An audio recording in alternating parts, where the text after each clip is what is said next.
আমাদের শপে আমাদের সব কিছু ঠিক আছে, কিন্তু আপনার সিস্টেমটা কি এই যে এখানে আমরা প্রত্যেকটা আপনার পার্টি নাম হিসাব আপনি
আপনাদের তো ডকুমেন্টস এটা রাখতে হবে মিনিমাম একটা ডকুমেন্টস 6 মাস পর্যন্ত রাখতে হবে কাস্টমার এরপর থেকে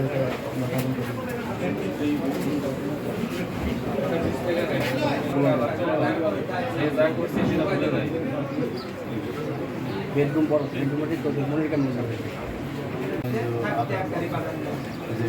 এটা রাখেন ঠিকই তেলটা রাখেন না আমরা কি বাজার দিতে হ্যাঁ মামাদা আসেন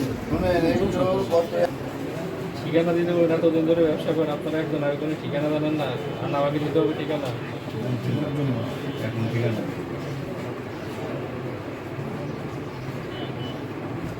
বলেন আমরা সব স্টক থাকে না বিক্রি না, আমি আপনার কাছে জানতে চাইছি আপনি এটা জানেন কিনা। স্টকের পরিমাণটা কত আমাদের হ্যাঁ ব্যবসার ক্ষেত্রে আমি যতদূর জানি যে হয়তো বা আইটেম প্রতি সর্বোচ্চ 30 গ্রাম পর্যন্ত আমরা নাকি 30 গ্রাম কতদিন পর্যন্ত? কতদিন পর্যন্ত? না আমাদের তো ওইভাবে তো থাকে না স্যার, আমরা মাল আনতেছি পুরাই দিতেছি, আমরা তো ওইভাবে স্টক রাখি না। বিক্রি করতে বিক্রি আজকে যেমন হয়তো 30 গ্রাম যদি থাকে আমরা 10 গ্রাম বিক্রি করে 20 গ্রাম দিল, কালকে হয়তো আবার 10 গ্রাম বিক্রি করলাম আরও 10 গ্রাম দিল, ওদের 10 গ্রাম 5 গ্রাম থাকলে আবার 1 গাড়ি মাল আনতে হয়। আর আমাদের 1 কেজি মানুষ 60 গ্রাম আসে, 60 গ্রামের নিচে মাল আমাদের আলাদা তাহলে ভাড়াই পোষায়। মানে আমরা 60 গ্রামের সাথে যে ভাড়া দেবো 30 গ্রামে না আমরা ওই ভাড়ায় দিই, কারণ তো মাল এনে বিক্রি দেখাই বিষয়টা হচ্ছে আপনি যথাযথভাবে সেটা সংরক্ষণ বাসারগুলা বিলগুলা চালানগুলা অবশ্যই যার কারণে যেটা হয় কি কারণ আমরা এটা শুধু তেল তেল আর পেঁয়াজ এই দুইটার ক্ষেত্রে বেশি প্রযোজ্য। আর মাঝখানে হাইট সময় হয় আপনাদেরকে প্রতি সবসময় জানানো হয় বিভিন্ন মাধ্যমে, তারপরে অনেকে এটা সচেতন হয় না, ইচ্ছাকৃতভাবে হয় নাকি না হয় এটা আপনারা আপনাদের ফিক্সের বিষয়।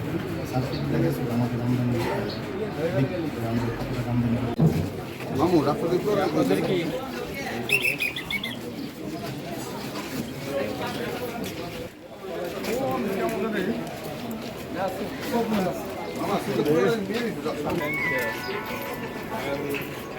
আরেকটা অভিযান দিব তখন আর অ্যাক্সিডেন্ট হতো না।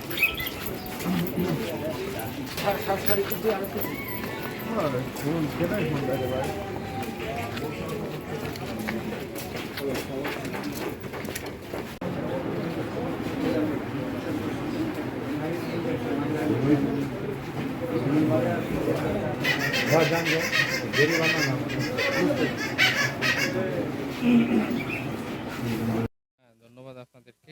আজকে আমরা এসেছি সাভারের নাওয়া বাজারে, যেখানে আমরা জানতে পেরেছি যে কিছু কিছু দোকানে আমাদের যে ভোজ্য তেল আছে সেগুলা স্টক রাখছে সে সংক্রান্ত একটা অভিযোগের ভিত্তিতে আমরা বেশ কিছু দোকান 3টা দোকান অভিযান করেছি। তো আমরা যাচাই বাছাই করে দেখেছি তারা পাইকারি বিক্রেতা, তারা তাদের এখানে যতটুকু স্টক রাখার দরকার ততটুকুই যতটুকুই আছে এর অতিরিক্ত বেশি নেই, মানে প্রয়োজনের অতিরিক্ত তারা রাখেননি, কিন্তু তাদের যে বিষয়টা দেখা গেছে তারা যথাযথ প্রক্রিয়ায় যাদের যে ভাউচারগুলো আছে চালানগুলো আছে সেগুলো সংরক্ষণ করে না, যার কারণে সেটাকে আমরা ওনাদেরকে একটা অপরাধ হিসেবে মুচলেকা নিয়েছি। আগামী 3 দিন সময় দিয়েছি, 3 দিনের মধ্যে যদি ওনারা এটা সংরক্ষণ না করতে পারে, আমাদেরকে দেখাতে না পারে, আমরা ওনাকে ওনাদের বিরুদ্ধে আইনগত ব্যবস্থা গ্রহণ করব। কিন্তু একটা বিষয় আমরা এখানে যেটা আমরা মনে হচ্ছে স্বচ্ছতা তো নাই। সেই জন্যই আমরা ওনাদেরকে 3 দিন সময় দিয়েছি। 3 দিনের মধ্যে যদি ওনারা এটা এনশিওর করতে না পারে, 3 দিন পরেই আমরা এটার বিরুদ্ধে সরাসরি আমরা অ্যাকশনে চলে যাব। এখানে আর ছাড় দেওয়া হবে না, এটা মেসেজটা ক্লিয়ার। আমরা আজকে জরিমানা করি না, যেহেতু ওনারা এক্সিড করেনি, কিন্তু সচেতনতামূলক আমরা তাদের কাছ থেকে মুচলেকা গ্রহণ করেছি, যেন এই ধরনের কার্যক্রম যেন তারা ভবিষ্যতে আর না করে। না, অভিযান চলমান আছে, আমরা আরেকটা দোকানে যাব, সেখানে আমরা একটু খবর পেয়েছি আরেকটা বিষয় আছে, সেখানেও আমরা দেখে আসবো কি অবস্থায় আছে। আর আমাদের বর্তমান প্রেক্ষাপটে এক ধরনের অভিযান আমাদের চলমান থাকবে। আমাদের যে বাংলাদেশ সেনাবাহিনী আছেন, আমাদের র্যাব আছেন, সবাই আমরা সম্মিলিতভাবে এর বিরুদ্ধে কাজ করছি। বলছি যে এটা যৌথ টাস্ক ফোর্সের অভিযান। ধন্যবাদ।